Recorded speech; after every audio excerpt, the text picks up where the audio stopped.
White House spokesman Jay Carney said today that President Obama will meet with congressional leaders the week after Thanksgiving to discuss the fiscal cliff of expiring tax cuts and spending reductions, and that he remains committed to fighting off a tax increase for most Americans. But Carney refused to provide details of the agreement Obama is negotiating with the country's top lawmakers. If the federal government cannot reach a compromise, then starting in January, about $600 billion worth of tax increases and spending reductions will kick in. Economists have warned that the sudden shock of austerity, combined with consumers putting more of their dollars toward taxes instead of shopping, could plunge the United States back into a recession. Political science professor Peter Mathews says the discussion going on now about the so-called fiscal cliff has to do with differing political philosophies.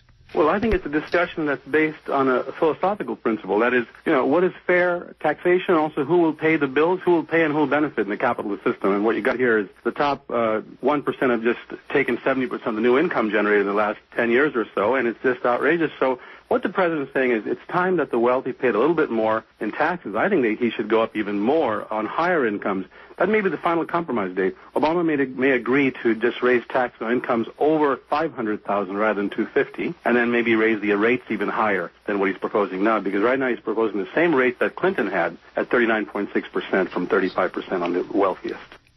There has been some concern among progressives that President Obama will make some kind of grand bargain with the Republicans that will give away far too much. Mathews says there is certainly that danger.